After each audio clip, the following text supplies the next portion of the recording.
have a mindset. Once you're there and you're a leader, nobody else is relevant. They become demagogues. They oppress their own people. That's why you see in Africa lack of progress. You see the black Americans lacking progress because they are oppressed. Liberty is limited, and where it's given, you have to be subservient and be a sycophant to the leader. Then you get the crumbles from the cake meant to enrich everybody, but by a limited few. Same in America, a select few given opportunity, and when they get this opportunity, they oppress their own people. They will never help their own people. So, what forms a community to be powerful? I will discuss it later, but basically, you have commonalities, you have culture, you have language, you have religion, you have norms, you have mores, and above all, the religious concept which unites you. This is not present in Africa. Currently, we have almost all African countries emerged in religion that are so dispersed that killing of other religious groups have become the norm. Then you have people calling themselves jihadists because they believe their community must be recognized as the only community. Not for progress, but for domination. In America, the communality is lacking. The blacks know they are not privileged, but at the same time, they're only united by the same language of the masters. And that is why they're unable to become a force. Because among them are those who will inform their masters of any effort they make to overcome their hardship. So, the struggle continues. So, how do we resolve all this? Is it possible to have one religion? No. Is it possible to have one culture? No. Is it possible to have same values? No. But what we can look at is how the Jewish people existed and remain powerful in any community within which they exist. Whether it's in Britain, in Europe, in America, they've become a formidable force. Yet they have a different religion, they have a different language, they have a different culture. But one thing that is important, why they are able to integrate, is their acculturation process. Anywhere they go, they acculturate. In Germany, they spoke German language, but they went to the business of empowering themselves through wealth creation.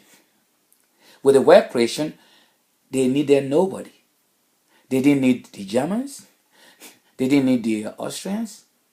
They didn't need the French. They were able to empower themselves. They traded, they created their wealth, and they didn't have to have any link with anybody. They could live a separate life. And a separate life doesn't mean segregation. They were still in that community, but they were able to separate their interests and create their own wealth and exist within that community without fear or lack of opportunities. Same in England, same in Switzerland, same everywhere in Austria, even in Russia. They have Jewish communities. And they existed just like anybody else in that community. Because why? They created wealth. They didn't have to depend on anyone. It is the dependence that makes you a slave. Slaves depend on masters. The Jewish people resorted to not making themselves slaves, but masters of their own future and their own lives. But black people, we are laid back. We always look for somebody to give us what we think we deserve. We don't create that wealth. And when we do create that wealth, we rather go to the white community. And why? Because we do not have standard. We seem to don't have standard. Our own people reject us and go into the white community. There's nothing wrong copying and being standard or perfect. Nothing wrong with it.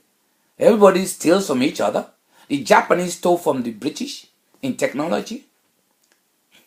The Arabs used the white to create a wealthy nation, even though they still speak their Arabic language, but they use English to interact. But their wealth is created from a different source. But then they use that wealth to create a life they think they deserve. But black communities in America would rather not. Even when given the opportunity, they will squander the money. You see a young artist who claimed that he spent about $2 million a year going to nightclubs and all these nudity clubs. He was proud he spends $2 million a year on such engagement and activities. That $2 million could have created a bank. That $2 million could have created jobs from thousands of blacks. That $2 million could have enriched and empowered his community, the black people, who bought his music in the first place to enrich him. But he will not give back to his community. He would rather, within his own community, be seen as a demagogue, wearing all those gold chains, driving all those Ferrari, and looking around for the next girl for the nightcap. He will never, ever enrich his community. And then you look at those who are poor.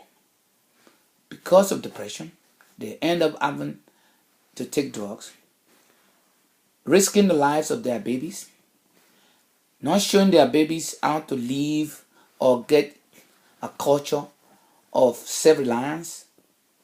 The children end up being slaves again to the masters, and the cycle continues over and over again, and they remain downtrodden. The few that escape would rather stay away from the black community because they're seen as a different kind of blacks. Just like Oprah Winfrey once said, where she moved into, the white lady told her, "You are the kind of blacks we want." In other words, we want the rich to be one of us. When you're poor, you are not one of us. Even a comedian once said, there's a difference between niggers and nigger. And what he meant by that, Chris Rock, was that there are some blacks he would rather want to be around him, and some he will run away from. So, we are our own worst enemies. We do nothing to uplift the image of a black person. We are not challenging. We are not creative. We are destructive of our own communities. And then we go to Africa. All the leaders embezzle money, national funds, to enrich themselves. They all buy homes in Dubai, in Switzerland, in Germany, in France, in England, in America. Homes that they probably never visit but once in a year. There was one leader who was so rich, so far $3 billion have been recovered from his American bank. Who allowed him to be that rich? The same white community who he gave contracts to build our refineries, to build our roads, and build factories, and then turn around without proper check or proper analysis, sign contracts worth billions and billions of dollars, to the end that many of the contracts were not elephant projects. He wasn't interested.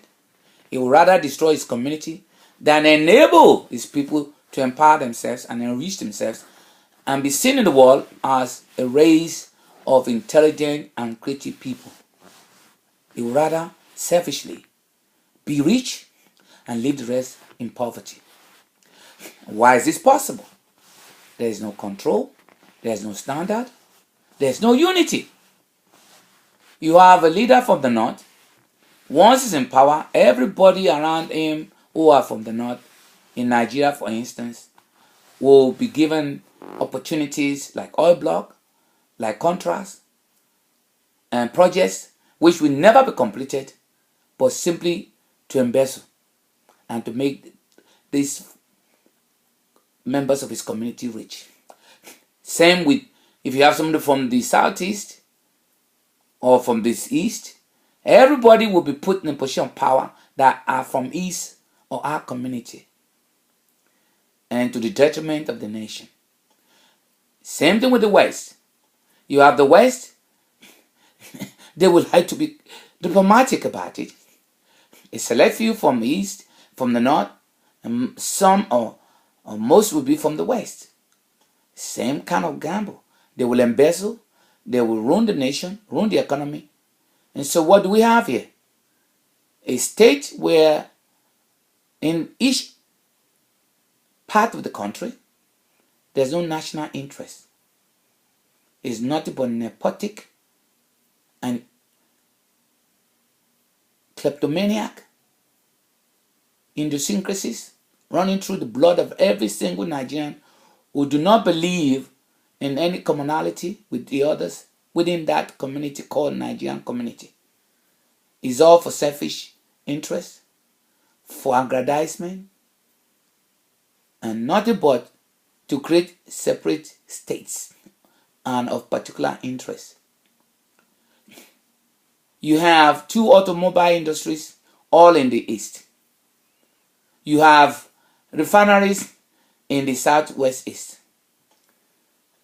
You have in the north practically absolutely little or nothing.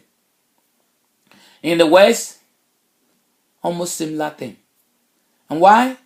Nobody's interested in progressing the communities as a region, because people within that region all look up to the demagogues who are not going to do much for them, but are only going to embezzle and enrich themselves and their friends and families, because we have no commonalities. Any leader from the north wants to protect interests of the north. From the west, same. From the east, the same. No one has a national interest. We live separate lives, but we are forcing ourselves to be one community. So blacks in general, anywhere they exist, they have the issue of commonalities. Now, let's look at all the areas where the white people live. The British went to Australia. They're in charge of Australia. They control that community. They have commonalities because they were almost all from Europe. They have that sense of orientation and interest. And see how great this country is. The country is built to a level of European standard. Then we look at New Zealand, the same standard, same form of structure, same form of language, same form of belief. And then we come to South Africa, same kind of advancement, same level of achievement, wonderful countries, well planned, well laid out, well structured. Even South Africa has gone as far as manufacturing aeroplanes. We are looking at West Africa, Black Africa. We are not having anything worthwhile. All we are doing is killing each other over religion, because you don't have commonalities. We are different in religion. We are different in language and in values. That goes on to all of West Africa. Lack of orientation, lack of commonalities. We do not have same values. Our mindset are so dispersed, we have nothing in common. And that's why to come together as a collective state, collective race, collective people, to progress our interests in this world, which is changing world, is non-existent. And until we face that reality, black people as a race, whatever you are, if we do not come together to realize our potential, form a great effort in progressing our interests, we will remain where we are, in a doldrum. This is the first part of my discussion.